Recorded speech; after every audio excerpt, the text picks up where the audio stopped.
നമസ്കാരം, നിലവര വിശേഷങ്ങളിലേക്ക് സ്വാഗതം.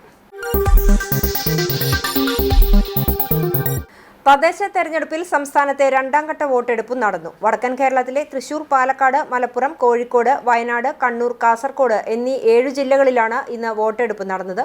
രാവിലെ 7 മണിക്ക് ആരംഭിച്ച വോട്ടെടുപ്പ് വൈകിട്ട് 6 മണിക്ക് അവസാനിച്ചു. ആദ്യഘട്ടത്തിൽ തെക്കൻ കേരളത്തിലെ 7 ജില്ലകൾ വിധിയെഴുതിയിരുന്നു. ഇതോടെ സംസ്ഥാനത്തെ 14 ജില്ലകളിലെയും തദ്ദേശ തെരഞ്ഞെടുപ്പ് പൂർത്തിയാകും. തദ്ദേശ തെരഞ്ഞെടുപ്പിന്റെ രണ്ടാം ഘട്ട വോട്ടെടുപ്പ് പൂർത്തിയായി. തൃത്താല ബ്ലോക്ക് പഞ്ചായത്തിൽ മികച്ച പോളിംഗ് ആണ് രേഖപ്പെടുത്തിയത്. വൈകിട്ട് 4 മണി വരെയുള്ള കണക്കുകൾ പ്രകാരം പോളിംഗ് ശതമാനം 70-നോടടുക്കുമെന്നാണ് സൂചന. കഴിഞ്ഞ തെരഞ്ഞെടുപ്പിലെ ഉയർന്ന പോളിംഗ് ശതമാനം ഇത്തവണ മറികടക്കുമെന്ന ആത്മവിശ്വാസത്തിലാണ് മുന്നണികൾ. രാവിലെ മുതൽ ഉച്ചവരെ ശക്തമായിരുന്ന പോളിംഗ് ഉച്ചയ്ക്ക് 3 മണിക്ക് ശേഷം ഒരിക്കൽ കൂടി കുതിച്ചുയർന്നു. കാലത്ത് കണ്ട പോലെ ബൂത്തുകളിൽ വോട്ടർമാർ കാത്തുനിൽക്കുന്ന കാഴ്ചയാണ് അവസാന മണിക്കൂറുകളിലും കാണാനാകുന്നത്. ബ്ലോക്ക് പഞ്ചായത്തിലെ ഭൂരിപക്ഷം ഡിവിഷനുകളിലും സ്ത്രീ വോട്ടർമാർ പോളിംഗ് ശതമാനം ഉയർത്തുന്നതിൽ പ്രധാന പങ്ക് വഹിച്ചു. പലയിടത്തും പുരുഷ വോട്ടർമാരെക്കാൾ കൂടുതൽ സ്ത്രീകളാണ് സമ്മതിദാനാവകാശം വിനിയോഗിക്കാനെത്തിയത്. ബ്ലോക്ക് പഞ്ചായത്തിലെ 14 ഡിവിഷനുകളിൽ പലതിലും ശക്തമായ മത്സരമാണ് അരങ്ങേറുന്നത്. രാഷ്ട്രീയ കേന്ദ്രങ്ങളിൽ വലിയ ശ്രദ്ധ നേടിയ കുമരനെല്ലൂർ, ചാലുശ്ശേരി, നാഗലശ്ശേരി എന്നിവിടങ്ങളിൽ പോളിംഗ് ശതമാനം ബ്ലോക്ക് ശരാശരിയേക്കാൾ ഉയരാനാണ് സാധ്യത. അതേസമയം നാഗലശ്ശേരി പഞ്ചായത്തിലെ തെക്കേ തൊഴിക്കാട് വാർഡിൽ ഒരു കള്ളവോട്ട് നടന്നതായും ആരോപണമുയരുന്നുണ്ട്. പെരിങ്ങോട് ALP സ്കൂളിലെ ബൂത്ത് 2-ലാണ് 743 ക്രമനമ്പറിൽ കള്ളവോട്ട് നടന്നതായി വിമർശനമുയർന്നത്. ആനക്കര പഞ്ചായത്തിലും പട്ടിത്തറ പഞ്ചായത്തിലും ഓരോ ബൂത്തുകളിൽ വോട്ടിംഗ് മെഷീൻ പണിമുടക്കിയെങ്കിലും പിന്നീട് പരിഹരിച്ച് വോട്ടെടുപ്പ് പുനരാരംഭിച്ചു. കുമരനെല്ലൂരിൽ ഒരു ബൂത്തിൽ വെളിച്ചക്കുറവുണ്ടെന്ന പരാതി ഉയർന്നെങ്കിലും ഇതും അല്പസമയത്തിനകം പരിഹരിച്ചു. നിലവിൽ കാര്യമായ അനിഷ്ട സംഭവങ്ങളൊന്നും തൃത്താല മണ്ഡലത്തിൽ റിപ്പോർട്ട് ചെയ്തിട്ടില്ല. സുഗമമായ രീതിയിൽ തന്നെയാണ് അവസാന നിമിഷങ്ങളിലും പോളിംഗ് പുരോഗമിക്കുന്നത്. വൈകിട്ട് 6 മണിയോടെ വോട്ടെടുപ്പ് അവസാനിക്കും. 6 മണിക്ക് ബൂത്തിനുള്ളിൽ പ്രവേശിച്ച എല്ലാവർക്കും വോട്ട് ചെയ്യാൻ അവസരം ലഭിക്കും. പോളിംഗ് ശതമാനം ഉയർന്നതിൽ 3 മുന്നണികളും തൃപ്തരാണ്. ഉയർന്ന പോളിംഗ് ഭരണമാറ്റത്തെ സൂചിപ്പിക്കുന്നുവെന്ന് പ്രതിപക്ഷവും വികസന തുടർച്ചയ്ക്കുള്ള ജനവിധിക്ക് വേണ്ടിയാണ് ഈ തിരക്ക് എന്ന് ഭരണപക്ഷവും അവകാശവാദം ഉന്നയിക്കുന്നു. തദ്ദേശ തെരഞ്ഞെടുപ്പ് പട്ടാമ്പി മേഖലയിൽ മികച്ച പോളിംഗ്. വോട്ടിംഗ് പൊതുവെ സമാധാനപരം. പല ബൂത്തുകളിലും വോട്ടർമാരുടെ നീണ്ട ക്യൂ ദൃശ്യമായി. രാവിലെ 7 മണിക്ക് ആരംഭിച്ച പോളിംഗ് വൈകിട്ട് 6-ന് ശേഷവും തുടർന്നു. രണ്ടാം ഘട്ട തദ്ദേശ തെരഞ്ഞെടുപ്പിൽ പാലക്കാട് ജില്ല ഉൾപ്പെടെ 7 ജില്ലകളിലെ പോളിംഗ് ആണ് വ്യാഴാഴ്ച നടന്നത്. രാവിലെ 7 മണി മുതൽ പോളിംഗ് ആരംഭിച്ചു. പട്ടാമ്പി മണ്ഡലത്തിൽ പൊതുവെ സമാധാനപരമായിരുന്നു പോളിംഗ്. പല ബൂത്തുകളിലേക്കും എത്തിച്ച പോളിംഗ് യന്ത്രങ്ങളുടെ തകരാർ കഴിഞ്ഞ ദിവസം തന്നെ കണ്ടുപിടിച്ച് മാറ്റിയതിനാൽ വോട്ടിംഗ് ദിവസം വലിയ പ്രശ്നങ്ങളൊന്നും എവിടെയും റിപ്പോർട്ട് ചെയ്തിട്ടില്ല. രാവിലെ മുതൽ തന്നെ ചില ബൂത്തുകളിൽ വോട്ടർമാരുടെ വലിയ തിരക്ക് തന്നെ അനുഭവപ്പെട്ടു. ഓങ്ങല്ലൂർ, കാരക്കാട് മേഖലകളിലെ ബൂത്തുകളിൽ സ്ത്രീ വോട്ടർമാർ ഉൾപ്പെടെയുള്ളവരുടെ വലിയ തിരക്കാണ് രാവിലെ അനുഭവപ്പെട്ടത്.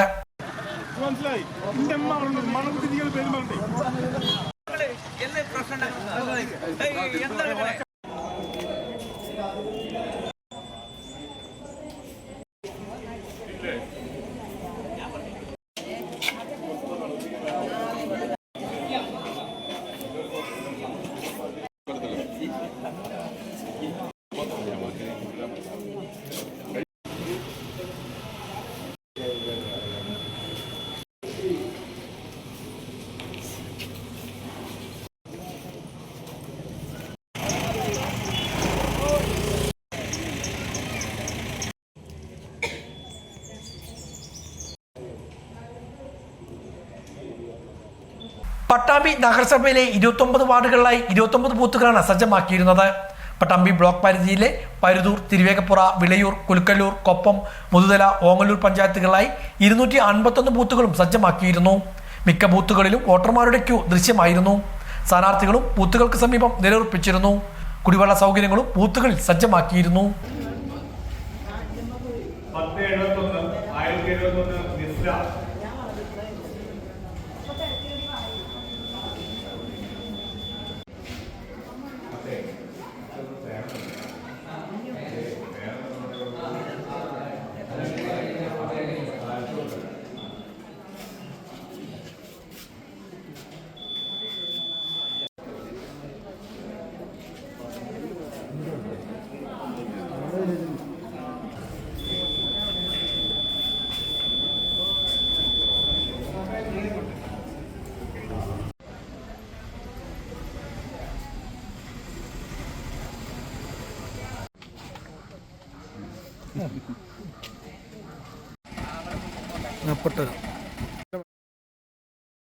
മുഹമ്മദ് മോഹസിൻ MLA ഓങ്ങല്ലൂർ കാരക്കാട് ബൂത്തിലെത്തിയാണ് വോട്ട് രേഖപ്പെടുത്തിയത്.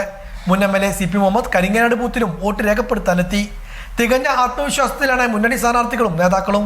ശനിയാഴ്ചയാണ് വോട്ടെണ്ണൽ. നാടിന്റെ വികസനത്തിനാണ് വോട്ടെങ്കിൽ LDFന് വൻ വിജയമുണ്ടാകുമെന്ന് മുഹമ്മദ് മുഹസിൻ MLA. ഓങ്ങല്ലൂർ കാരക്കാട് വോട്ട് രേഖപ്പെടുത്തിയതിനു ശേഷം സംസാരിക്കുകയായിരുന്നു മുഹമ്മദ് മുഹസിൻ MLA. തദ്ദേശ തെരഞ്ഞെടുപ്പിൽ വളരെ സന്തോഷത്തോടെ വോട്ട് ചെയ്തു. നമുക്ക് എല്ലാവർക്കും അറിയാം, ഈ തെരഞ്ഞെടുപ്പ് വളരെ പ്രധാനപ്പെട്ട തെരഞ്ഞെടുപ്പാണ്. ക്ഷേമ പെൻഷൻ അടക്കം, ലൈഫ് ഭവന പദ്ധതി അടക്കമുള്ള കാര്യങ്ങളൊക്കെ ഈ തെരഞ്ഞെടുപ്പിൽ പോസിറ്റീവായിട്ട് ഇമ്പാക്ട് ചെയ്യുമെന്നാണ് നമ്മൾ പ്രതീക്ഷിക്കുന്നത്. അപ്പൊ തീർച്ചയായിട്ടും അതിന്റെ ഒരു ഗുണം മിക്കവാറും തദ്ദേശ തെരഞ്ഞെടുപ്പിൽ കിട്ടും. വികസനത്തിനാണ് വോട്ട് എങ്കിൽ പരമാവധി വികസന പ്രവർത്തനങ്ങളൊക്കെ നമ്മുടെ മണ്ഡലത്തിലും കേരളത്തിലൊക്കെ നടന്നതിന് വോട്ട് ചെയ്യുകയാണെന്നുണ്ടെങ്കിൽ ഇടതുപക്ഷ ജനാധിപത്യ മുന്നണിക്ക് വലിയ വമ്പിച്ച വിജയം ഉണ്ടാവും എന്നതിൽ യാതൊരു സംശയവുമില്ല. സിനിമാ താരം മണികണ്ഠൻ പട്ടാമ്പി കൊപ്പം പഞ്ചായത്തിലെ പ്രഭാപുരം മദ്രസയിലെ ബൂത്തിലെത്തി വോട്ട് രേഖപ്പെടുത്തി. കുടുംബസമേതമായിരുന്നു മണികണ്ഠൻ വോട്ട് ചെയ്യാനെത്തിയത്. സിനിമാ താരം മണികണ്ഠൻ പട്ടാമ്പി കൊപ്പം പ്രഭാപുരത്തെ 6ാം വാർഡിലെ തൻബിഹുൽ അമാൻ മദ്രസയിൽ സജ്ജമാക്കിയ പോളിംഗ് ബൂത്തിലെത്തിയാണ് വോട്ട് രേഖപ്പെടുത്തിയത്. എറണാകുളത്തു നിന്നും പ്രഭാപുരത്തെത്തിയായിരുന്നു വോട്ട് രേഖപ്പെടുത്താൻ കുടുംബസമേതം മണികണ്ഠൻ പട്ടാമ്പി എത്തിയത്. ഭാര്യ ജലശ്രീ, മകൾ സാന്ദ്ര എന്നിവരും താരത്തോടൊപ്പം വോട്ട് രേഖപ്പെടുത്താൻ എത്തിയിരുന്നു. ഏറെ നാളുകൾക്ക് ശേഷമാണ് എറണാകുളത്തു നിന്നും മണികണ്ഠൻ നാട്ടിലെത്തുന്നത്.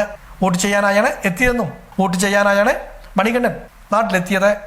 നാട്ടുകാരും സ്ഥാനാർത്ഥികളും പൊതുപ്രവർത്തകരുമായി അല്പസമയം ചെലവഴിച്ചാണ് മണികണ്ഠൻ മടങ്ങിയത്. കൊപ്പത്ത് വോട്ടർമാർക്ക് കുടിവെള്ള വിതരണവുമായി JCI കൊപ്പം ഗവൺമെന്റ് ഹൈസ്കൂളിന് മുന്നിലായിരുന്നു JCIയുടെ ജലധാര ബൂത്ത് സജ്ജമാക്കിയിരുന്നത്. കൊപ്പം ഗവൺമെന്റ് ഹൈസ്കൂളിൽ സജ്ജമാക്കിയ 2 പോളിംഗ് ബൂത്തുകളിലേക്ക് എത്തിയവർക്ക് കുടിവെള്ളം ലഭ്യമാക്കിയായിരുന്നു കൊപ്പം JCIയുടെ നേതൃത്വത്തിൽ ജലധാര ബൂത്തിന്റെ പ്രവർത്തനം. സംഭാരവും നാരങ്ങാവെള്ളവുമാണ് വോട്ട് ചെയ്ത് മടങ്ങിയവർക്ക് ഈ ബൂത്തിൽ നിന്നും വിതരണം ചെയ്തത്. വോട്ട് ചെയ്യാൻ എത്തിയവർ ജലധാര ബൂത്തിലും എത്തി ദാഹം മാറ്റിയാണ് മടങ്ങിയത്. JCI ഭാരവാഹികളായ പ്രജിത് വിശ്വനാഥൻ മറ്റു JCI ഭാരവാഹികളും ഇതിന് നേതൃത്വം നൽകി. നാട്ടിലെ ഉത്സവാഘോഷങ്ങൾക്കും മറ്റുമെല്ലാം ഇത്തരം പ്രവർത്തനങ്ങളുമായി രംഗത്തിറങ്ങാറുണ്ടെന്ന് JCI ഭാരവാഹികൾ പറഞ്ഞു. JCI കൊപ്പത്തിൻ്റെ പുതുതായി സ്ഥാനമേൽക്കുന്ന ഗഫൂർ ജലധാര സ്ഥാനമേറ്റതിന് ശേഷം ആദ്യ പ്രൊജക്റ്റ് എന്ന രീതിയിൽ ഇവിടെ ഇലക്ഷനോടനുബന്ധിച്ച് കൊപ്പം ഹൈസ്കൂളിൻ്റെ പരിസരത്ത് രാഷ്ട്രീയ വർഗ വ്യത്യാസമില്ലാതെ വോട്ട് ചെയ്യാൻ വരുന്ന മുഴുവൻ വ്യക്തികൾക്കും സംഭാരം അതുപോലെ നാരങ്ങാവെള്ളം കൊടുത്തുകൊണ്ട് ഒരു സേവന പ്രവർത്തനത്തിലേക്ക് ഇറങ്ങിയിരിക്കുകയാണ്. ഗഫൂറിൻ്റെ പുതിയ സദുദ്ദേശത്തിന് JCIയുടെ എല്ലാവിധ ആശംസകളും നൽകുകയാണ്. ഇതുപോലുള്ള നല്ല പ്രൊജക്റ്റുകൾ ഏറ്റെടുത്ത് നടത്താൻ ഈ വർഷം 2025-26 വർഷം സാധിക്കട്ടെ എന്ന് ആശംസിക്കുകയാണ്.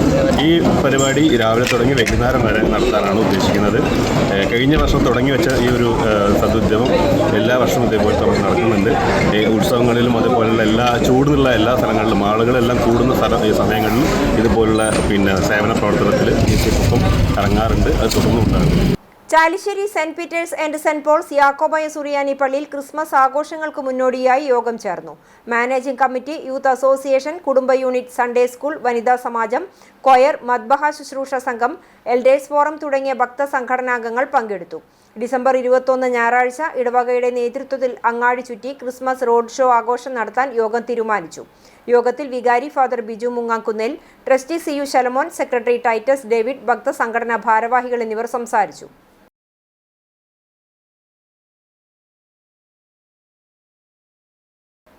ഇതോടെ നിളയൊരു വിശേഷങ്ങൾ സമാപിക്കുന്നു. നമസ്കാരം.